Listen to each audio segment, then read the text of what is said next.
give the Rams a chance at momentum going into the half. And the Rams have 2 first downs and will be receiving the third quarter kick. They could double up here if they play it smartly. Goff taken down by Hightower. If you're the Rams, you don't call a timeout. Now you're way behind the chains. You want to just get into a play. You got to make sure now it's lower percentage. You're going to try and be a little aggressive on this play. 2nd and 16. Fires it. Cooks comes back to catch it.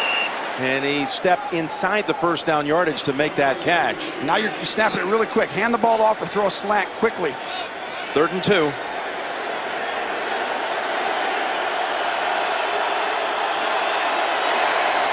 Pass low. Intended for Woods.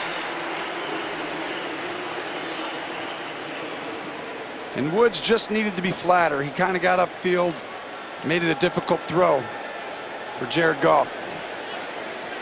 So that series fizzles out as well. Rams haven't done much in this half, have they? 2 first downs, 57 total yards. 6th punt on the way.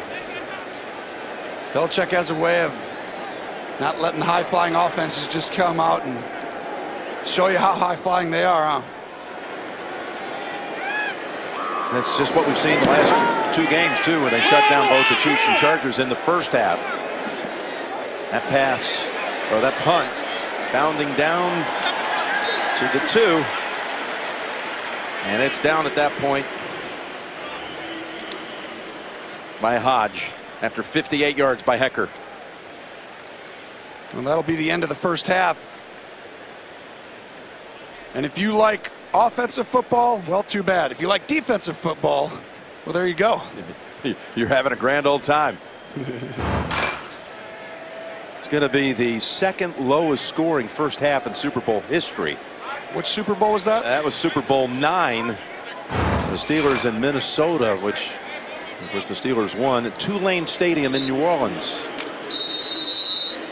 Now this is interesting because you got to down it, but you got to stay in obviously your territory. That's why if that ball would have got down inside the 1, they'd have had to run a play. But that's the first half. Jim, I think the first half really, we've already described it in many ways. The biggest thing was that you called the missed field goal before it happened early. Otherwise it's 6-0. Just stating a fact that, well, no one had missed the whole season. You're going to see some adjustment. You're going to see an adjustment by both these coaches now coming out of in the second half. Into the first half, 3-0 New England. The Pepsi Super Bowl 53 halftime show is coming up.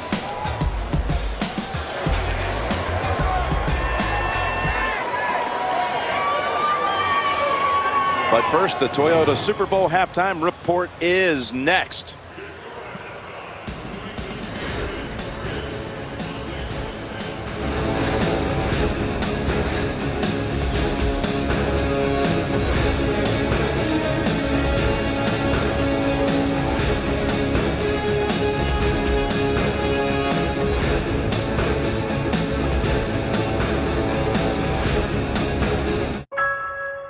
バイオリンは7歳から始めました。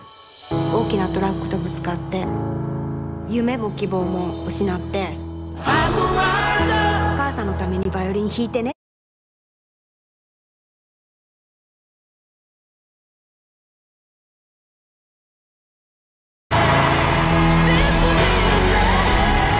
There's nothing stronger than the human spirit.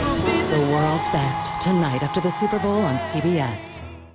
Before there was a Big Bang, there was a young Sheldon. I'd like to be humble in this moment, but yes, that's me.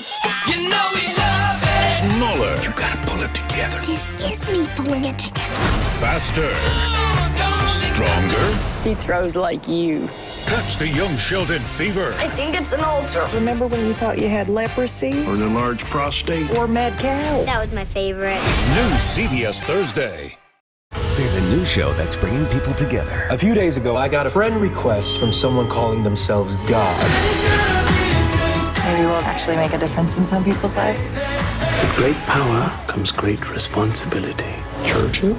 Spider-Man. Don't miss the new hit drama God Friended Me. Returns Sunday, February 17th.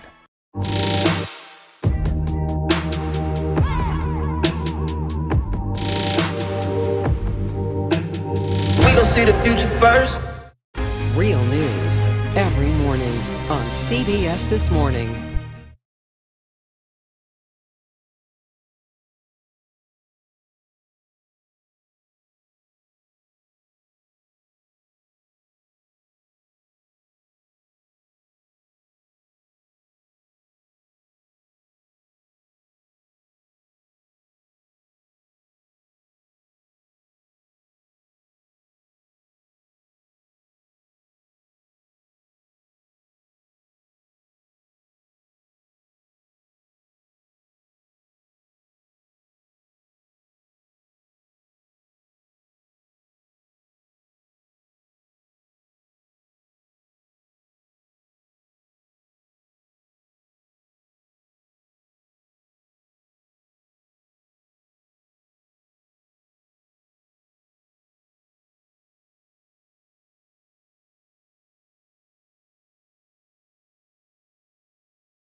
CBS presents the Toyota Super Bowl Today Halftime Report.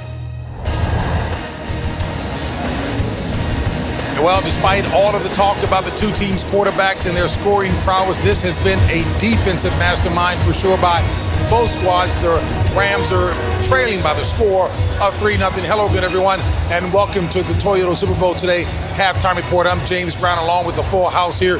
You said all week long that Patriots secondary would cause problems. Well, I thought that because they're very good in the back end, and they've been great in the first half. Their whole defense has been great. Jared Goff under pressure, but reading it, making him throw off balance, the coverage. Jason McCourty starting this week instead of J.C. Jackson. So they switched up their defensive backs. They've got more speed on the field, and it's given the Rams receivers, they cannot get open. And even if they do, Jared Goff's been under pressure. And Wade Phillips has got Tom Brady uncomfortable. He thinks this man, Nickel Roby Coleman, is going to jump out underneath this outside route, tip the ball.